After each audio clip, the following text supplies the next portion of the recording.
Snyderman, and this is Conversations on Creating to Heal. And today I'm really thrilled to be speaking with Monica Michelle in Oakland, California. Monica wears a lot of hats. She's a children's book illustrator. She is a fantasy writer as well as a former photographer. And she runs two podcasts, one on chronic illness called Invisible Not Broken, and another kids history podcast called I Can't Believe That Happened.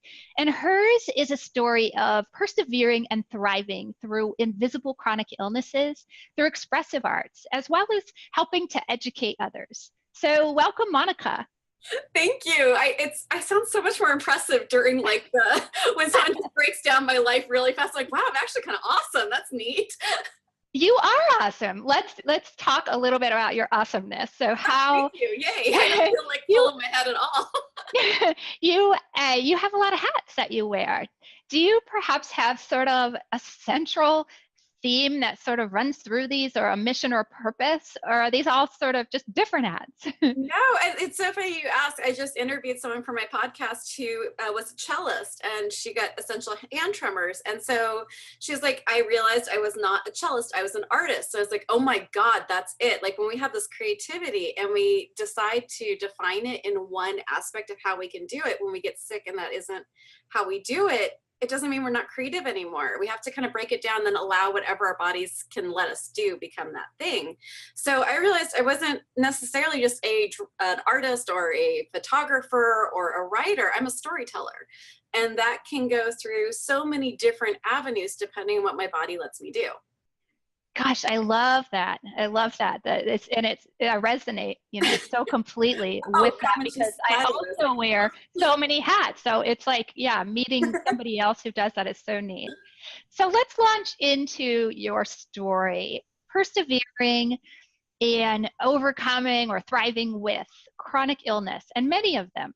So talk about this. Talk about maybe when these first started, what you did, kind of how they most significantly transformed you.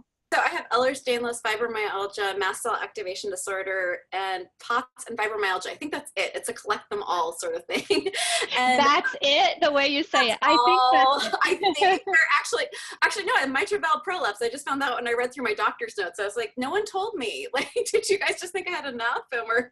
Anyway, sorry, that's off topic. But what is on topic is I feel weirdly fortunate that I've been sick since I was a very little child.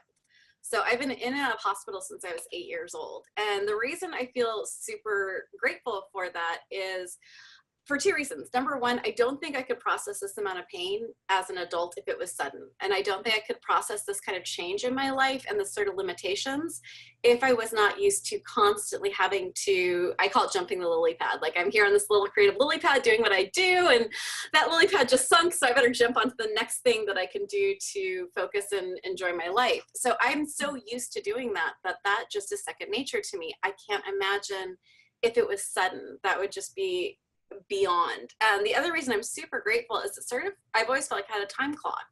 I never knew how much longer I would have, where, most of the kids my age were not as connected to their mortality. When you're in and out of hospitals all the time and you're almost dying all the time, it's like, well, you get a lifetime and you have no idea if that's 6 months or 100 years. So as far as I know, I don't know. I don't know what comes next. I have ideas, but I don't know. So I feel like I had to do what I wanted to do and tell my story in whatever way I could tell the stories as quickly and as vibrantly as possible. Right. It sounds like now, because again, you don't know what the future brings. Yeah. And the end goal was not always important to me. Like I was a ballerina through most of my teen years, and I was very serious about it, and I loved it more than anything. And I was told, because I had CRPS at the time, that I could either keep dancing and I wouldn't walk after 18, or I could stop dancing and I wouldn't walk after 30. And I made a different decision than my parents. I decided I would hit the wall. I would be the best ballerina the world had ever seen until I was 18. And then I would be pretty kick-ass. Can I swear? Oh, I'm sorry. Yes. I felt like I'd just be really awesome in my wheelchair afterwards. So I never really worried about, would this be a long-term thing?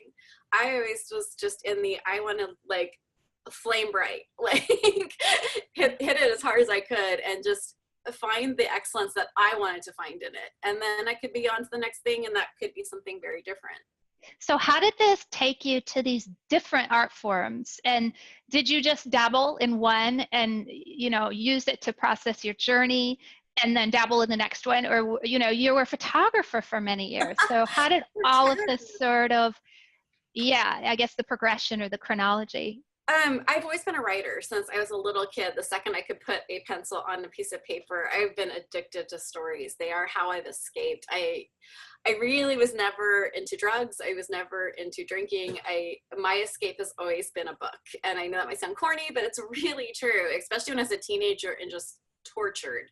The only thing that got me through that was my fantasy novels, and then writing my own, because I got to play God, which is kind of fun. And I was all in because my body is so unpredictable. At least I could control something. And if I wrote, I could control, in a way, what was happening. My characters always surprise me and the plot lines always shock me, but I at least felt like I had more control there than I had with my own life, which was really helpful to get through a lot of big, scary things that happened when I was a teenager. So then it was sort of this, well, I've always taken pictures. I've always loved photography. And my husband, who was my best friend at the time and was really helping me with my son, and we were just best friends, he said, you can't afford daycare. So going back to teaching doesn't make sense for you. Why don't I help you and give you a loan and you start your photography business? So I was like, that would be amazing. I ended up marrying him and didn't have to pay him back. You can only do that kind of arrangement once or twice. It doesn't work often, but it worked. Right. It sounds like you made the right choice with your partner too. So go ahead. Best friend, most supportive person, especially with my art. And I fell in love with photography. I fell in love with the story you could tell. I have a weird disorder that has a whole bunch of other disorders, which really does create a level of chaos in my world, which is that I have no connective tissue that actually works. So I can dislocate any bone at any joint at any minute, including jaw, which is very entertaining. But my wrist was one of the big things that, like, you start making weird bargains with God, the world, the universe, like strange bargains you would never make otherwise when you have a chronic illness. And one of my things was not my right wrist, not my hand. Just like, I can deal with being in a wheelchair, I can deal with the hearing issues, I can deal with a lot, but eyes and wrist, please, I need to draw, I need to be able to still create with my hands. And the universe laughs, because that's kind of how this works, is like, you have to give up a lot of things because I dislocate all the time. And so I wasn't able to draw every day anymore, and I needed something every day to get into that flow, that creative place where I could get out of a body that refuses to work. And one of the things I was thinking about was a podcast. I had no idea how to make one, but I really liked the idea of being social. One of my friends said, my body is an introvert, I'm an extrovert. That is me. I am an extrovert. I reconnect with people, and connections with others is how I get my energy, my flow going. I need to bounce things off of people. And I decided that there must be other people like me in bodies that don't get out, don't do what they need to do. And I created Invisible Not Broken. And that's my podcast where I interview other people who have chronic and invisible issues, or take care of someone who has a chronic and or invisible issue. And that's been amazing. And what I have learned from others has been so much about the bravery of people, and also that no one's willing to stop. We have different hierarchy of needs, and I think Maslow forgot one, which is purpose. And our ability to go out and find purpose as little human creatures is really inspiring. I think that's one of the most inspiring things I've found, is that no matter what the giant mountain in front of us is, that the need to climb that is to have a purpose. I love that. Thank you for sharing that. And thank you for creating the podcast for, people like me who can, have an outlet and an avenue to connect with others. What I like to say, the other unicorns out there. What was healing like for you? Did you even know, for example, that these things were healing to you innately? Or, you know what I mean? It's like, and people feel healing in different ways, spiritually, physically, something else. What was that like for you? So that's a great question. And I can go back to being a teenager when I had all the surgeries. And the way that I could process pain was to ignore it and to distract myself. And I'm not saying that works for everyone. Please do not take this to your, like, take this to your doctor first. But I was not allowed to take painkillers when I was a teenager, and I have chronic dislocations, and I wasn't even allowed to take it after surgeries. So I learned how to meditate, and really well. And I also learned that distraction is probably one of the strongest tools that I have in chronic pain. I do take painkillers now, and I take multiple painkillers. They don't hit the level I need it to hit, and distraction is everything to me. And there's nothing more distracting than hitting that creative flow. And it's like when you're a kid, like when you're 5 and you're doing your pretend and you don't know what hour it is, and someone suddenly shocks you and you're like, time for bed, and you're like, no, I just started playing. That's that creative flow for me. And in that creative flow, I don't feel pain. So when you're talking about being a photographer, during a photo shoot, I wouldn't hurt. There was no pain that I felt. I was just in that moment. And that was magic for me. That was my drug. That I feel like I wasn't into drugs. That was my drug. Creativity and feeling that exciting flow of making something, doing something.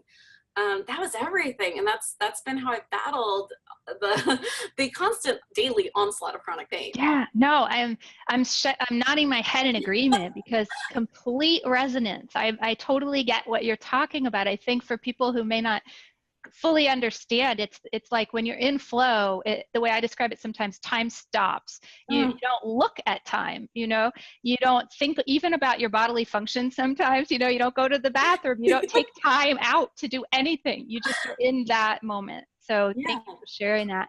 So I want to invite you to share a meaningful piece of your art. And you have all these different things that you can share. You can talk about a podcast, you can talk about the children's books, you could talk about your writing, whatever it is that's helping you, and then just share a little bit about why you're talking about it. You are Sophie choicing me right now. Like, choose between your babies. All right, I will, because I think this is probably the most helpful for anyone who's listening to this who is dealing with major life changes. And this is a super important project to me. When I was a photographer, would decide that on weekends, I would grab a model and a makeup artist, and we would do something. And the model that was my most favorite would never be predictable and do what I was asking her to do. She would make it something different, and I loved her for it. So what we would do is we'd make fairy tales. And I write fairy tales, and I rewrite fairy tales just obsessively. I cannot stop. And we took just years worth, like almost a lifetime worth of work of these photos, and I have them all in files. So what I'm doing now that I'm too sick to do these photo shoots, I absolutely cannot do them anymore, is I make them into new art. I use different apps on my iPad that can remix the photos. I use overlay apps where I can write my fairy tales on top of these black and white photos, and I'm putting them together into a collection. And I'm just starting to think about what I'm going to do with it. But that's an incredible flow, because yes, I do get sad looking at it going, God, I wish I could do this again. I miss this. But this is also allowing me something I truly believe that I at least need to embrace, which is, this is my downtime.